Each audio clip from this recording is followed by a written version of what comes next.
Hi ಎಲ್ಲೋ friends, ಎಲ್ಲ ಹೇಗಿದ್ದೀರಾ? ಚೆನ್ನಾಗಿದ್ದೀರಾ? ಐ ಹೋಪ್ ಚೆನ್ನಾಗಿದೆ ಅಂತ ಹೇಳ್ಬಿಟ್ಟು ನಾನು ವೀಡಿಯೋನ ಮತ್ತೆ ಸ್ಟಾರ್ಟ್ ಮಾಡ್ತೀನಿ ಫ್ರೆಂಡ್ಸ್. ಇದು ಬಂದ್ಬಿಟ್ಟು ನನ್ನ ಮಗನ ಶಾಲೆ.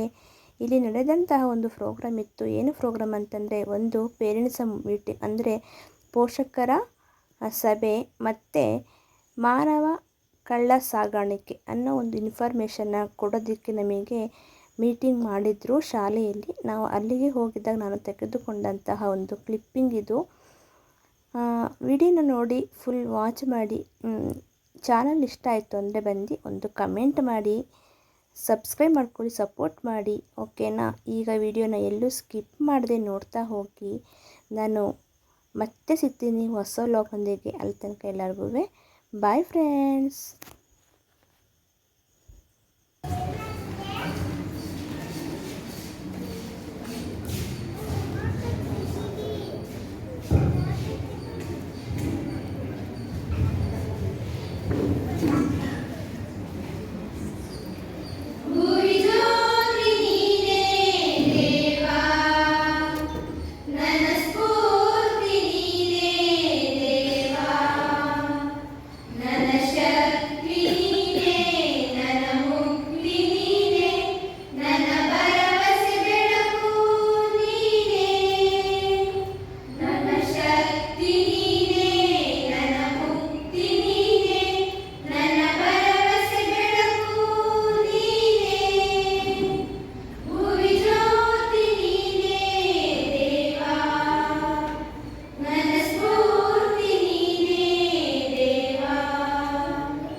ಫ್ರೆಂಡ್ಸ್, ಇವಾಗ ಮಕ್ಕಳ ಪ್ರಾರ್ಥನಾ ಗೀತೆನ ಕೇಳ್ಕೊಂಡ್ಬಂದ್ರಿ ಅಲ್ವಾ?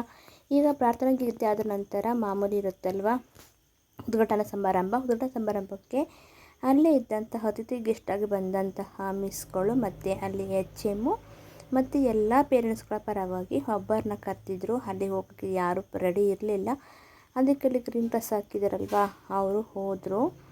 ಎಲ್ಲ ಸೇರಿ ದೀಪ ಹಚ್ಚಿ ಉದ್ಘಾಟನಾ ಸಮಾರಂಭನ ಪ್ರಾರಂಭ ಮಾಡ್ತಾಯಿದ್ರು. ತುಂಬಾ ಖುಷಿಯಾಯಿತು. ಇಲ್ಲಿ ಕೊಟ್ಟಂಥ ಮಾಹಿತಿ ತುಂಬ ಹೆಲ್ಪ್ಫುಲ್ ಆಗಿತ್ತು. ವಿಡಿಯೋನ ಆದಷ್ಟು ಸ್ಕಿಪ್ ಮಾಡ್ದೇ ಕೇಳ್ತಾ ಹೋಗಿ. ಅಲ್ಲಿ ತುಂಬ ವಿಷಯ ಪಾಯಿಂಟ್ಗಳನ್ನ ನೋಟಿಸ್ ಮಾಡ್ಕೊಳ್ಳಿ. ಯಾವ ಸಮಯದಲ್ಲಿ ಹೆಲ್ಪ್ ಆಗುತ್ತೆ ಅಂತ ಸ್ವಲ್ಪನ ಇನ್ಫಾರ್ಮೇಷನ್ ಕೊಟ್ಟಿದ್ದಾರೆ. ಅದೆಲ್ಲ ನಿಮಗೂ ಸಹ ಹೆಲ್ಪ್ ಆಗುತ್ತೆ. ಸಿಂಗರ್ ಆಗಿರೋಂಥವರಿಗೆ, ತಿರುಗಾಡೋಂಥವರಿಗೆ ತುಂಬಾ ಹೆಲ್ಪ್ಫುಲ್ ಆಗುತ್ತೆ ಆ ವಿಷಯಗಳು. ಮಾನವ ಕಳ್ಳ ಸಾಗಾಣಿಕೆ ಬಗ್ಗೆಯಲ್ಲಿ ನನ್ನ ಮಗನ ಶಾಲೆಯಲ್ಲಿ ಚರ್ಚೆ ಮಾಡಿದಂಥದ್ದು ನಮಗೆ ತುಂಬಾ ಹೆಲ್ಪ್ಫುಲ್ ಅನಿಸ್ತು. ಅದನ್ನು ನೀವು ಸಹ ಯೂಸ್ ಮಾಡ್ಕೊಳ್ಳಿ. ಇವಾಗ ಬಂದು ಸ್ವಾಗತ ಭಾಷಣ ಕೊಡ್ತಿದ್ದಾರೆ. ಮುಂದೆ ಗುರಿ ಇರಬೇಕು, ಹಿಂದೆ ಗುರು ಇರಬೇಕು. ಪ್ರಿಯ ಪೋಷಕರೇ, ಇಂದು ನಮ್ಮ ಶಾಲೆಯಲ್ಲಿ ಪೋಷಕರ ಸಭೆ ಏರ್ಪಡಿಸಲಾಗಿದ್ದು, ಈ ಸಭೆಗೆ ಆಗಮಿಸಿರುವ ತಮ್ಮೆಲ್ಲರಿಗೂ ಸ್ವಾಗತವನ್ನು ಕೋರಲು ಇಚ್ಛಿಸುತ್ತೇನೆ. ನಮ್ಮ ಶಾಲಾ ಸಂಚಾಲಕರು ಸರಳ ವ್ಯಕ್ತಿತ್ವವನ್ನು ಮೈಗೂಡಿಸಿಕೊಂಡವರು, ಹಿರಿಯ ಶಿಕ್ಷಕರು ಹಾಗೂ ನಮ್ಮೆಲ್ಲರ ಮಾರ್ಗದರ್ಶಕರು ಆದ ಗೌರವಾನ್ವಿತ ಭಗಿನಿ ಲೀನಾ ಫೆರ್ನಾಂಡಿಸ್ ರವರು ಈ ದಿನ ಈ ಕಾರ್ಯಕ್ರಮದಲ್ಲಿ ನಮ್ಮೊಡನಿದ್ದಾರೆ. ಅವರಿಗೆ ಶಾಲಾ ಮುಖ್ಯೋಪಾಧ್ಯಾಯರ ಪರವಾಗಿ ಹಾಗೂ ತಮ್ಮೆಲ್ಲರ ಪರವಾಗಿ ಹೃತ್ಪೂರ್ವಕ ಸ್ವಾಗತವನ್ನು ಕೋರುತ್ತೇನೆ. ಅವರಿಗೆ ಹೂಗುಂಡವನ್ನು ನೀಡಿ ಸ್ವಾಗತಿಸಬೇಕೆಂದು ಕೇಳಿಕೊಳ್ಳುತ್ತೇನೆ.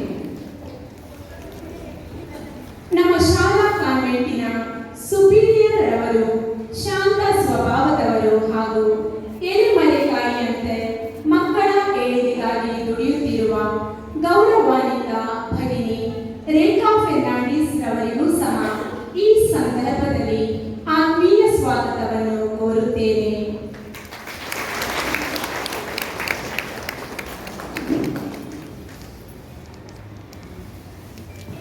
ನಮ್ಮ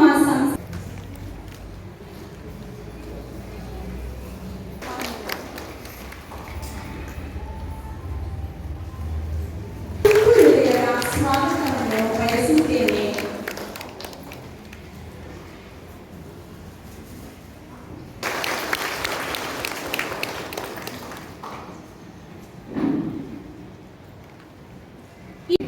ನಾವೆಲ್ಲರೂ ಭಾರತೀಯರು, ಭಾರತದ ಮಕ್ಕಳು. ಎಲ್ಲರೂ ನಾವು ನಮಗೆ ಯಾರು ನಮ್ಮ ಸಂವಿಧಾನದ ಶಿಲ್ಪಿ doctor B R Ambedkar. Doctor B R Ambedkar ಅವರನ್ನು ನಾವು ಸ್ಮರಿಸುತ್ತೇವೆ. ಹಾಗೆಯೇ ಭಾರತದ ಸಂವಿಧಾನದಲ್ಲಿ ನಮಗೆ ಸಮಾನತೆಯ ಹಕ್ಕು, ಸ್ವಾತಂತ್ರ್ಯದ ಹಕ್ಕು, ಶೋಷಣೆ ವಿರುದ್ಧ ಹಕ್ಕು, ಧಾರ್ಮಿಕ ಹಕ್ಕು ಎಲ್ಲ ಇಷ್ಟು ಬೇಕಾಗಿದೆ. ಕಲ್ಚರಲ್, ಸಾಂಸ್ಕೃತಿಕ ಮತ್ತು ಶೈಕ್ಷಣಿಕ ಹಕ್ಕು, ಆಮೇಲೆ ಅದು ಸಂವಿಧಾನಾತ್ಮಕ ಪರಿಹಾರದ ಹಕ್ಕು. ನೀವೆಲ್ಲರೂ ಮಕ್ಕಳಿಗೆ ಇದು ಹೋಮ್ವರ್ಕ್ ಮಾಡಬೇಕಾದ್ರೆ ಅವ್ರ ಜೊತೆ ಕೂತ್ಕೊಂಡಿರಲ್ವಾ? ಮಕ್ಕಳಿಗೆ ಬರೋದಕ್ಕಿಂತ ಜಾಸ್ತಿ ಪೋಷಕರಿಗೆ ಬರ್ತದೆ.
ಅವರನ್ನು ಕೇಳ್ತಾರೆ. ಏನು ಹೇಳ್ತಾರೆ ಹೇಳಿ ಪುನಃ? ಇದು ಎಲ್ರಿಗೂ ಅರ್ಥ ಆಗ್ಬೇಕು, ಈ ವಿಷಯ ಎಲ್ರಿಗೂ ಅರ್ಥ ಆಗ್ಬೇಕು. ಒಬ್ಬ ವ್ಯಕ್ತಿ ಅಥವಾ ವ್ಯಕ್ತಿಗಳನ್ನು, ಓಕೆ, ಒಬ್ಬ ವ್ಯಕ್ತಿ ಅಥವಾ ವ್ಯಕ್ತಿಗಳನ್ನು ಇಷ್ಟವಿಲ್ಲ, ಅವರ ಇಷ್ಟವಿಲ್ಲ, ವಿರುದ್ಧ, ಅವರ ಇಷ್ಟದ ವಿರುದ್ಧ ಮೋಸ, ವಂಚನೆ ಅಥವಾ ಬಲಾತ್ಕಾರದಿಂದ ಆಗಬಹುದು.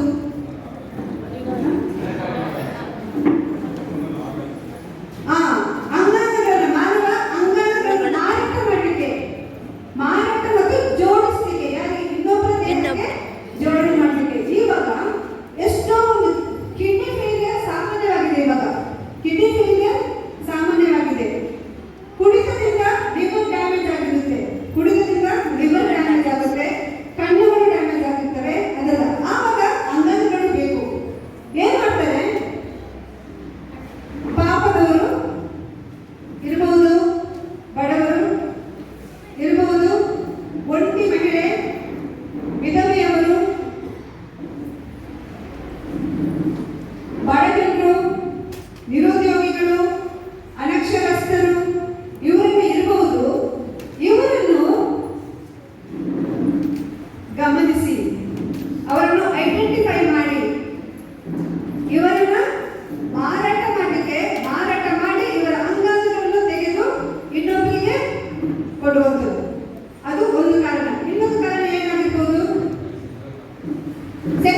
ಲೈಂಗಿಕ ಚಟುವಟಿಕೆಗಳಿಗಾಗಿ. ಇವತ್ತು ಪ್ರಾಣಿಗೆ ಬೆಲೆ ಇದೆ, ಮನುಷ್ಯನಿಗೆ ಬೆಲೆ ಇಲ್ಲ. ಪ್ರಾಣಿಗೆ ಬೆಲೆ ಇದೆ, ಪ್ರಾಣಿಯನ್ನು ನಾವು ರಕ್ಷಿಸಬೇಕು, ಅವರನ್ನ ಏನ್ ಮಾಡಬಾರ್ದು? ಮಾಂಸ ಮಾಡಬಾರ್ದು, ಅದೆಲ್ಲ ಇದೆ, ಒಳ್ಳೆಯದು. ಹಿಂಸೆ ಕೊಡಬಾರ್ದು. ಮನುಷ್ಯನಿಗೆ ಕೊಲೆ ಮಾಡಬೇಕಾದ್ರೆ ನಾವು ಏನಾಗೋದಿಲ್ಲ. ಇವತ್ತು ಕಾರಾಗೃಹದಲ್ಲಿ ಕೊಡುತ್ತಾರೆ. ಇದು ಕೊಲೆ ಮಾಡುವ ಒಂದು ರೀತಿಯನ್ನು ನೋಡ್ತೀರಾ, ಅದು ಎಷ್ಟೊಂದು ಕಠೋರವಾಗಿ ಹಿಂಸೆ ಕೊಟ್ಟು ಕೊಲೆ ಮಾಡ್ತಾ ಇದ್ದಾರೆ. ಅಂದ್ರೆ ಮನುಷ್ಯನಿಗೆ ಬೆಲೆ ಇಲ್ಲ, ನಾವೊಂದು ಸುಸಂಸ್ಕೃತ ಸಮಾಜದಲ್ಲಿ ಜೀವಿಸುವುದಿಲ್ಲ ಅಂತ ಒಂದು ಭಾವನೆ ಬರ್ತಾ ಇದೆ. ಮೊದಲು ಕಾಡು ಮನುಷ್ಯರು ಅಂತ ಹೇಳ್ತಾ ಇದ್ರು. ಕಾಡು ಮನುಷ್ಯರು, ಅವರಿಗೆ ಪ್ರೀತಿ ಇತ್ತು. ಆದರೆ ಇವತ್ತು ಸುಸಂಸ್ಕೃತ ಜನರು, ಶಿಕ್ಷಣ ಪಡೆದವರು, ಸಂಸ್ಕೃತಿಯಲ್ಲಿ ಬೆಳೆದವರು, ಆದರೆ ಮನುಷ್ಯರಿಗೆ ಇವತ್ತು ಬೆಲೆ ಇಲ್ಲ. ಅದರಿಂದ ಒಂದು ಪ್ರಾಣಿ ತರ ಹಾಗೆ ಹೋದ ಕಡೆಯೆಲ್ಲ ಲೈಂಗಿಕ ಕ್ರಿಯೆಯಲ್ಲಿ ತಮ್ಮನ್ನು ತೊಡಗಿಸಿಕೊಂಡು ಮನೋರಂಜನೆಯನ್ನು, ಆನಂದವನ್ನು, ಕಾಮುಕ ಒಂದು ದೃಷ್ಟಿಯಿಂದ ಅದನ್ನು ಮಾಡುವುದು ನಮಗೆ ನಾವು ಕಾಣ್ತಾ ಇದ್ದೀವಿ. ಆದರೆ ಇದು ಏನು ಇಂದು ಇವತ್ತು ಶೋಷಣೆ ಆಗಿದೆ. ಮತ್ತೆ ಯಾವುದರ ಕಾರ್ಯಕ್ಕೆ ಇರುವವರು ಒಂದು ಒಂಟಿ ಮಹಿಳೆಯನ್ನು ಕಂಡು ಅವರನ್ನು ಗುರುತಿಸಿ ಆ ಒಂಟಿ ಮಹಿಳೆಯನ್ನು ತಗೊಂಡು ಬಂದು ಇನ್ನೊಂದು ಮಗು ಎಲ್ಲಿಯಾದ್ರೂ ಇರಬಹುದು, ಅವರನ್ನ ಕಿಡ್ನಾಪ್ ಮಾಡಿಬಿಟ್ಟು ಆ ಮಗುವಿಗೆ ಇಂಜೆಕ್ಷನ್ ಕೊಟ್ಟು, ಆ ಇಂಜೆಕ್ಷನ್ ಏನಾಗುತ್ತೆ, ಅವರಿಗೆ ಪ್ರಜ್ಞೆ ತಪ್ಪಿ ಹೋಗುತ್ತೆ. ಆ ಮಗು ತಿನ್ನುವುದು ಗಾಳಿ ಮತ್ತು ಧೂಳು. ಈ ಮುಕ್ತ ಮಕ್ಕಳು ಅಮಾನುಷವಾಗಿ ಅವರನ್ನ ಬಲಿ ಮಾಡ್ತಾ ಇದ್ದಾರೆ. ಓಕೆ, ಭಿಕ್ಷಾಟನೆಗೋಸ್ಕರ. ಓಕೆ, ಮತ್ತೆ ಯಾರು ಬರ್ತಾರೆ? ಯುವಕರು. ಯಾಕಂದ್ರೆ ಅವರಿಗೆ ಕೆಲಸ ಇಲ್ಲ, ಬೆಳೆ ಬೆಳೆಯುವುದಿಲ್ಲ, ಮಳೆ ಇಲ್ಲ, ಅದರಿಂದ ಕೆಲಸ ಇಲ್ಲ. ಅದರಿಂದ ದುಡಿಮೆಗೋಸ್ಕರ ಇರ್ಬೋದು, ಕಾಫಿ ತೋಟಕ್ಕೆ ಬರ್ಬೋದು, ಟೀ ತೋಟಕ್ಕೆ ಬರ್ಬೋದು, ಎಸ್ಟೇಟ್ಗಳಿಗೆ, ಅಥವಾ ಕಾರ್ಖಾನೆಗಳಿಗೆ ಕೆಲಸ ಮಾಡಬಹುದು, ಅಥವಾ ಕನ್ಸ್ಟ್ರಕ್ಷನ್ ಸೈಟಲ್ಲಿ ಕೆಲಸ ಮಾಡಬಹುದು, ಹೋಟೆಲ್ ಕೆಲಸ ಮಾಡಬಹುದು, ಗ್ಯಾರೇಜಲ್ಲಿ ಕೆಲಸ ಮಾಡಬಹುದು. ಆದರೆ ಕೆಲವು ಸಲ ಏನಾಗ್ತದೆ ಅಂತ ಅವರಿಗೆ ಸ್ವತಂತ್ರ ಎಂದು ಇರುವುದಿಲ್ಲ. ಕೆಲವರು ಅವರನ್ನ ದುಡಿಮೆ ಮಾಡಿಸ್ತಾರೆ, ಬೇಕಾದಷ್ಟು ಸಂಬಳ ಕೊಡಲ್ಲ, ಅವರಿಗೆ ಇರುವಷ್ಟು ಸಂಬಳ ಕೊಡಲ್ಲ. ಅಲ್ಲಿ ಕೂಡ ಶೋಷಣೆ ಆಗ್ತಾ ಇದೆ. ಅವರ ಊಟದ ಪದ್ಧತಿಗಳಿರ್ಬೋದು, ಅವರ ಸಂಸ್ಕೃತಿ ಇರ್ಬೋದು, ಅದನ್ನು ಅವರು ಪಾಲಿಸಲಿಕ್ಕೆ ಸಾಧ್ಯವಾಗಲ್ಲ. ಇಲ್ಲೇ ಜನರನ್ನೇ ಕೆಲಸಕ್ಕೆ ಏನಾಗುತ್ತೆ, 1 ಗಂಟೆ ಮಧ್ಯಾಹ್ನ ಫ್ರೀ ಟೈಮ್ ಕೊಡಬೇಕು. ಬೆಳಿಗ್ಗೆ ಸ್ವಲ್ಪ ಲೇಟ್ ಆಗಿ ಬಂದ್ರು ನಾವು ಬಾಯಿ ಮುಚ್ಚಿ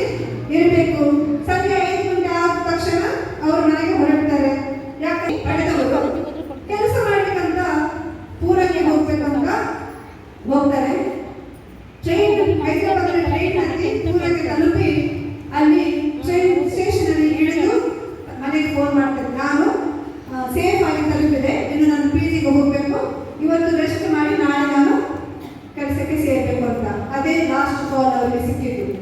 ಮುಂದೆ ಏನಾಯ್ತು ಅಂತ ಹೇಳಿದ್ರೆ 4-5 ಹುಡುಗರು ಬಂದು ಆ ಹುಡುಗಿಯನ್ನು ಕರ್ಕೊಂಡು ಹೋಗಿ ಗೋವಾಕ್ಕೆ ಬೀಚಲ್ಲಿ ಅವಳ ಜೊತೆ 4-5 ಮಂದಿ ರೇಪ್ ಮಾಡಿ ಅವಳನ್ನು ಸಾಯಿಸ್ತಾರೆ. ಅದೇ ಇವರು ಬಡವರೆಲ್ಲ ಶ್ರೀಮಂತರು, ಒಳ್ಳೆಯ ಒಂದು ಕಂಪನಿಯಲ್ಲಿ ಕೆಲಸ ಮಾಡಬೇಕಂತ ಹೋದವರು ಈ ಒಂದು ದಂಧೆಗೆ ಅವರು ಒಳಗಾಗ್ತಾರೆ. ಹಾಗೆಯೇ ಹದಿಹರೆಯದ ಮಕ್ಕಳು ಕೂಡ ಒಂದು ರೀತಿಯ ಆಶೆ ಆಕಾಂಕ್ಷೆಗಳಿವೆ. ಅವ್ರಿಗೆ ಕೂಡ ನಾನು ಚೆನ್ನಾಗಿ ಕಾಣಬೇಕು, ನನ್ನನ್ನು ಗುರುತಿಸಬೇಕು, ನನಗೆ ಒಳ್ಳೆಯ ಭವಿಷ್ಯ ರೂಪಿಸಬೇಕು ಅಂತ ಹೇಳಿ ಒಂದು ಆಶೆಗಳು ಇರ್ತವೆ. ಆ ಒಂದು ಆಶೆಯಲ್ಲಿ ಇದ್ದ ಒಂದು ಹುಡುಗಿಗೆ ಇನ್ಸ್ಟಾಗ್ರಾಮ್ ಅಥವಾ ಫೇಸ್ಬುಕ್ ಅಲ್ಲಿ ಒಂದು ಫ್ರೆಂಡ್ಶಿಪ್ ಆಗುತ್ತೆ. ಫ್ರೆಂಡ್ಶಿಪ್ ಆಗಿ ಅವ್ರು ಹೇಳ್ತಾರೆ, ನನಗೊಂದು ಒಳ್ಳೆಯ ಭವಿಷ್ಯ ಬೇಕು, ನನಗೊಂದು ಒಳ್ಳೆಯ ಮದುವೆ ಆಗಬೇಕು ಅಂತ ಯೋಚನೆ ಮಾಡ್ತಾರೆ.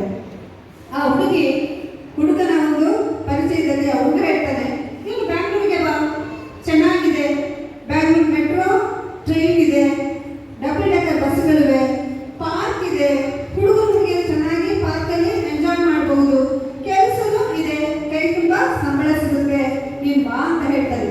ಅಷ್ಟು ಮಾತ್ರವಲ್ಲ, ನಿಮಗೆ ಇವಾಗ ಖರ್ಚಿಗೆ ನಾನು ಬೇಕಾದ್ರೆ ಸ್ವಲ್ಪ ಹಣ ಕೊಡ್ತೀನಿ ಅಂತ ಸ್ವಲ್ಪ ಹಣ ಕಳಿಸ್ತಾನೆ, ಗೂಗಲ್ ಪೇ ಮಾಡ್ತಾನೆ, ಒಂದು ಮೊಬೈಲ್ ಕೊಟ್ಟಿರ್ತಾನೆ ಮೊದಲು, ಅದೆಲ್ಲ ಮಾಡಿ ಹಣವನ್ನು ಕೊಟ್ಟು ಇವಳು ಒಂದು ದಿನ ಬೇಕಾದಷ್ಟು ಅವಳಿಗೆ ವಸ್ತುಗಳನ್ನು ತಗೊಂಡು ಬ್ಯಾಂಗ್ಳೂರಿಗೆ ಹೋಗ್ತಾಳೆ. ಬ್ಯಾಂಗ್ಳೂರ್ ಹೋಗಿ ಒಂದು ಹೋಟ್ಲಲ್ಲಿ KFC ಎಲ್ಲ ತಿಂದು ಚೆನ್ನಾಗಿ ಖುಷಿಯಾಗಿ ನೆಕ್ಸ್ಟ್ ಡೇ ನೋಡಿದ್ರೆ ಆ ಹುಡುಗಿಯನ್ನು ಸರಿ ನಿಮಗೆ ಕರೆಸಿದ ಸ್ಥಳಕ್ಕೆ ನಾನು ಕರ್ಕೊಂಡು ಹೋಗ್ತೇನೆ ಅಂತ ಹೇಳಿ ಒಂದು ವೇಶ್ಯಾವಟಿಕೆ ಸ್ಥಳಕ್ಕೆ ಹೋಗಿ ಅಲ್ಲಿ ಅವರನ್ನ ಮಾರಾಟ ಮಾಡಿ ಬರ್ತಾರೆ. ಪ್ರಿಯರೇ, ಇದು ಒಂದು 2 ನಿದರ್ಶನ ನಾನು ನೀಡ್ತೀನಿ. ನಮ್ಮ ಭಾರತ ದೇಶದಲ್ಲಿ ಬೇರೆ ಬೇರೆ ಬೇರೆ ರೀತಿಯಲ್ಲಿ ಮುಕ್ತರು, ಅಪ್ರಾಪ್ತರು, ಮಹಿಳೆಯರು, ಹಿರಿಯರು, ಕಿರಿಯರು ಬೇರೆ ಬೇರೆ ರೀತಿಯಲ್ಲಿ ಮಾನವ ಕಳ್ಳ ಸಾಗಾಣಿಕೆಯಲ್ಲಿ ಅದಕ್ಕೆ ಬಲಿಯಾಗ್ತಾ ಇದ್ದಾರೆ. ಅದರಿಂದ ಈ ಒಂದು ದಂಧೆಯ ಒಂದು ಸಂಸ್ಥೆ ನೇಮಕಾತಿ ಮಾಡುವುದು ಯಾರಿಗೆ ಇರಬಹುದು? ಪೋಷಕರು. ಇವಾಗ ಬುಡಕಟ್ಟು ಜನಾಂಗದವರು ಇರ್ತಾರೆ, ಬುಡಕಟ್ಟು ಜನಾಂಗದವರಲ್ಲಿ ಒಂದು 4-5 ಮಕ್ಕಳು ಇರ್ತಾರೆ. ಅವರು ಯಾವತ್ತೂ ಕೆಲವು ಸಲ ಕುಡಿದು ಬಿಟ್ಟು ಅವ್ರ ಹತ್ರ ಹಣನೇ ಇಲ್ಲ, ಹಣಕ್ಕೋಸ್ಕರ ಕಾಯ್ತಾ ಇರ್ತಾರೆ. ಸರಿ, ನಿಮ್ಗೆ 5 ಮಕ್ಕಳಿದ್ದಾರೆ, ಒಂದು ಮಗು ನನಗೆ ಕೊಡು, ನಿಮಗೆ ಬೇಕಾದಷ್ಟು ನಾನು ಹಣ ಕೊಡ್ತೇನೆ ಅಂತ ಹೇಳ್ತಾರೆ. ಯಾರು ಹೇಳ್ತಾರೆ? ಪೋಷಕರಿಗೆ ನೇಮಕಾತಿ ಮಾಡ್ತಾರೆ. ಇರಬಹುದು ಪೋಷಕರು ಇರಬಹುದು, ಅವರ ನೆಂಟರೇ ಇರಬಹುದು, ಕುಟುಂಬದ ಸದಸ್ಯರು ಇರಬಹುದು, ಅಥವಾ ಸ್ನೇಹಿತರು ಇರಬಹುದು, ಅಕ್ಕಪಕ್ಕ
ಜವಾಬ್ದಾರಿ ಇರಬಹುದು. ನಿಮಗೆ ಬಾಲ ಕಾರ್ಮಿಕರು ನಿಮಗೆ ಕಾಣ್ತಾರೆ, ಇಟ್ಟಿಗೆ ಗೂಡಲ್ಲಿ ಅವರಿಗೆ ಯಾವುದೇ ಆದಂತ ಸ್ವಾತಂತ್ರ್ಯ ಇಲ್ಲ ಅಂತ, ಸ್ವಾತಂತ್ರ್ಯವನ್ನು ಕಳ್ಕೊಂಡಿದ್ದಾರೆ, ಕೆಲಸ ಮಾಡ್ತಾರೆ, ಸ್ವಾತಂತ್ರ್ಯ ಇಲ್ಲ, ಅವರಲ್ಲಿ ಕೂಡಿ ಹಾಕಿದ್ದಾರೆ ಅಂತ ನಿಮಗೆ ಗಮನಕ್ಕೆ ಬರುತ್ತೆ. ಆಗ ನೀವು ಒಂದು ನಂಬರ್ ಅನ್ನು ಮಾಡಬಹುದು. ಯಾವ ನಂಬರ್ ಅದು? 10 9 8 112 ಅದು ಸಮಾಧಾನ ನಂಬರ್. ಮೊದಲು ಪೊಲೀಸ್ ಸ್ಟೇಷನ್ಗೆ ನಾವು ಫೋನ್ ಮಾಡಬೇಕಾದ್ರೆ ಯಾವ ಫೋನ್ ಮಾಡಬಹುದಿತ್ತು? 100 100.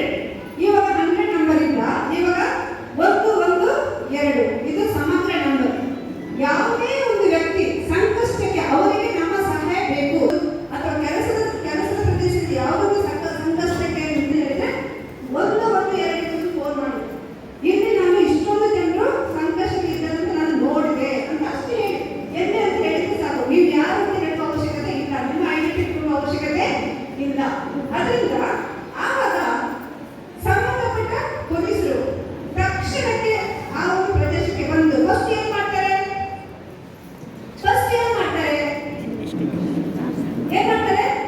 ರಕ್ಷಣೆ ಫಸ್ಟ್ ಮಾಡುವಂಥದ್ದು ರಕ್ಷಣೆ. ನೆಕ್ಸ್ಟ್ ಏನ್ ಮಾಡ್ತಾರೆ? ಅವರು ಮೇನ್ ವಾಹಿನಿಗೆ ತಗೊಂಡು ಬರುವಂಥದ್ದು, ಮುಖ್ಯ ವಾಹಿನಿಗೆ ತಗೊಂಡು ಬರೋದಕ್ಕೆ ಅವರಿಗೆ ಒಂದು ಕೆಲಸ, ಅವರಿಗೆ ಮುಂದಕ್ಕೆ ಜೀವನಕ್ಕೆ ಏನು ಬೇಕು ಅದನ್ನು ಪಡೆಯಲಿಕ್ಕೆ ಅವರಿಗೆ ಸಹಾಯ ಮಾಡ್ತಾರೆ.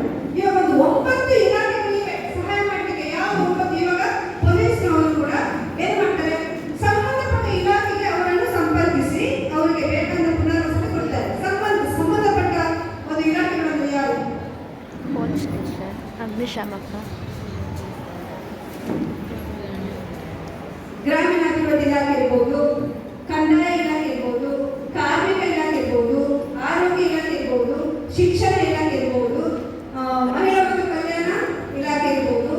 ಯಾವುದೇ ಅವರಿಗೆ ಬೇಕು, ಯಾಕಂದ್ರೆ ಬೇರೆ ಇಲಾಖೆಗಳಿವೆ. ಈ ಎಲ್ಲಾ ಇಲಾಖೆಗಳು ಕೂಡ ಈ ಸಂಕಷ್ಟದಲ್ಲಿ ಇರುವವರಿಗೆ ಅವರು ಸಹಾಯ ಮಾಡಲೇಬೇಕು. ಇದು ಸರ್ಕಾರದ ಜವಾಬ್ದಾರಿ.